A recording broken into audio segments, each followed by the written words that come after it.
ल हेर्नुहोस् त 8 पिँढी जस्तो झिक्न मिल्ने दाँतले पनि अगाडिको दाँतसँग चाहिँ के गरेको छ, फिक्स गराइदिएको छ। यहाँ हेर्न सक्नुहुन्छ होइन। यो दाँत चाहिँ झिक्न नि गाह्रो भइरहेको छ। यो दाँतलाई खासमा चाहिँ निकालेर सफा गरेर फेरि राख्न मिल्ने दाँत हो, त यो दाँतलाई चाहिँ फिक्स गर्न मिल्दैन है। यहाँ हेर्न सक्नुहुन्छ अगाडिको दाँतमा चाहिँ तारले मजाले बाँधेर चाहिँ राखिएको थियो, जुन चाहिँ तार मैले निकालेको छु। यहाँ हेर्न सक्नुहुन्छ यस्तो तारले चाहिँ फिक्स गर्न नमिल्ने हो खासमा चाहिँ है। र यसै गरेर हामीले के भेटायौँ भन्दाखेरि चाहिँ यो तार जुन अगाडि मैले निकालेँ तारले चाहिँ दाँत चाहिँ बाँधेको थियो र पछाडिको सपोर्ट पनि लिएको थियो।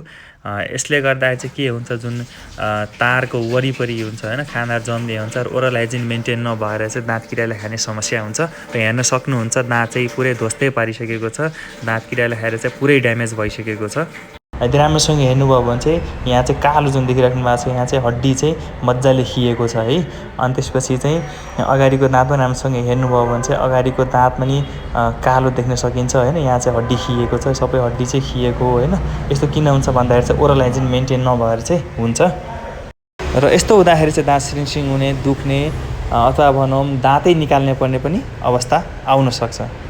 यदि तपाईँ कुनै डेन्टल ट्रिटमेन्ट गर्दै हुनुहुन्छ भने चाहिँ एनएमसी रेजिस्टर्ड डक्टरसँग मात्र ट्रिटमेन्ट गर्नुहोला। र यदि तपाईँ कसैले ट्रिटमेन्ट गर्दै हुनुहुन्छ भने चाहिँ उहाँ एनएमसी रेजिस्टर्ड डक्टर हो कि होइन चाहिँ पत्ता लगाउनु होला। Thank you.